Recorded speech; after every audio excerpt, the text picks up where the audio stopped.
कहेंगे आप जिस तरह से पेट्रोल और डीजल के दाम दिन ब दिन बढ़ रहे हैं? क्या कहना चाहिए, इनको तो पकड़ के मारना चाहिए। क्यों बढ़ा रहे हैं इतना दाम? हमने स्कूटी भी चलानी है, बाइक भी चलानी है, गाड़ी भी चलानी है, कैसे चलाएंगे? एक तो तंगी पहले पैसे की, ऊपर से इन्होंने तेल का दाम दिन ब दिन बढ़ाए जा रहे हैं।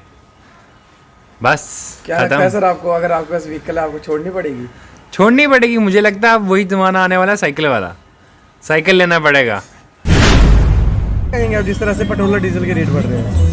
हाँ, ये तो दिन ब दिन रेट बढ़ ही रहे हैं। जब से मोदी सरकार आई है तो रेट बढ़ते ही गए हैं। 1 रुपये कभी डाउन करते हैं तो 5 रुपये ऊपर भी कर देते हैं। ये डीजल भी रेट बढ़ रहा है, पेट्रोल का भी रेट, दोनों ही बढ़ रहे हुए हैं आज। कुछ टाइम डाल के तो लग रहा है कि गाड़ी छोड़नी पड़ेगी हमारे को।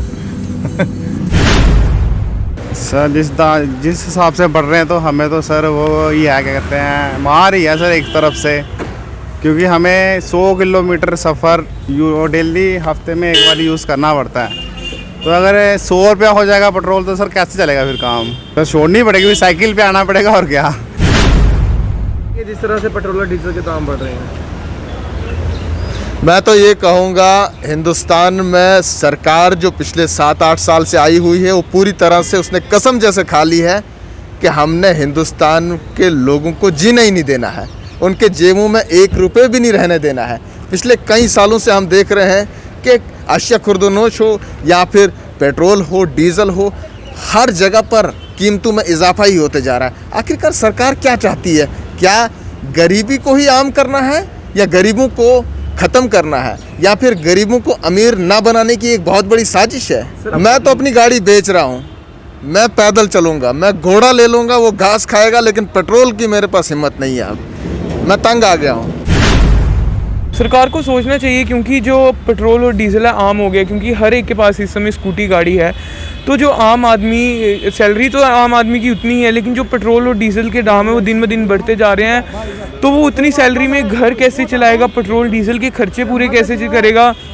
और देखने वाली बात ये भी है, जो मेटाडोर्स हैं लॉकडाउन में बंद रही, उसके बाद अब पेट्रोल और डीजल के दाम बढ़ते जा रहे हैं। तो मेटाडोर वालों को भी बहुत ज़्यादा प्रॉब्लम हो रही है, क्योंकि अगर ऐसे ही दाम बढ़ते रहे तो वो अपने घर क्या लेके जाएंगे और कमाएंगे क्या? तो मेरा सरकार से यही कहना है कि पेट्रोल और डीजल के दाम जो है कम, हमें असली में जो पेट्रोल है या डीजल है वो सस्ता मिलता है यहाँ, लेकिन हमारे इंडिया में टैक्सेस ज़्यादा लगा रहे हैं, तो वो टैक्सेस थोड़े कम कर देने चाहिए। जिस तरह से पेट्रोल और डीजल के दाम बढ़े जा रहे हैं, क्या कहना चाहोगे इस पर? बेसिकली सबसे पहले मैं ये बताना चाहूँगा कि पेट्रोल की जो प्राइजेस बढ़े हैं या डीजल के प्राइजेस बढ़े हैं, हमारे एक इंटरनेशनल क्रूड ऑयल जो होती हैं, इंटरनेशनल क्रूड ऑयल का मतलब ये हो गया, ये इंटरनेशनली जो हमारे पास में 35 से 40 रुपये का पर गैलन हमारे इंडिया को आ रहा है। उसकी वजह से बेसिकली अगर देखा जाए तो बड़े स्टेबल प्राइजेज़ हैं अगर फॉरेन की ओर से देखा जाए तो। बट हिंदुस्तान में विद एडिशनल ड्यूटीज़ और टैक्सेस की ओर से पिछली गवर्नमेंट में हम देखते थे वहाँ पर वो एक्स्ट्रा सरप्लस चार्जेस होते थे या फिर कुछ चार्जेस होती थी जो वो रिबेट करती थी। अभी देखा जाए तो इंटरनेशनल मार्केट में क्रूड ऑयल्स का जो ऊपर नीचे वो गवर्नमेंट के हाथ में तो होता नहीं, जैसे सबको पता है। वो जो होता है वो इंटरनेशनल, जैसे क्रूड ऑयल बढ़ गया या फिर कोई वॉर हो गया, वॉर जैसी सिचुएशन में क्रूड ऑयल्स का जो हमेशा बढ़ जाती हैं, क्योंकि वो दूसरी कंट्रीज़ जो हैं अपने इंडिया को उसमें महंगा बेचते हैं।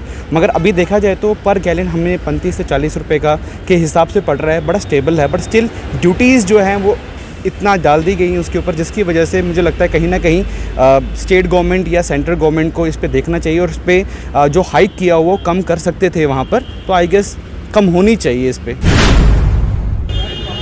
सर पेट्रोल और डीजल के दाम तो मेरे को लगता है भी आने वाले टाइम में हमें सुनार जैसे सोना लेना मुश्किल हो गया, वैसे पेट्रोल लेना और डीजल लेना मुश्किल हो जाएगा। आज के टाइम पे आप देख लो कि आप अगर 100 रुपये का पेट्रोल डाल के अगर आप 2-3 दिन अगर आपके निकलते थे, क्योंकि उस टाइम पे आपका जो 1.5 लीटर से ज़्यादा तेल पेट्रोल आ जाता है। डीजल की बात करें वो भी इतना। अब देखा जाए डीजल और पेट्रोल में 10 रुपये का फ़र्क है।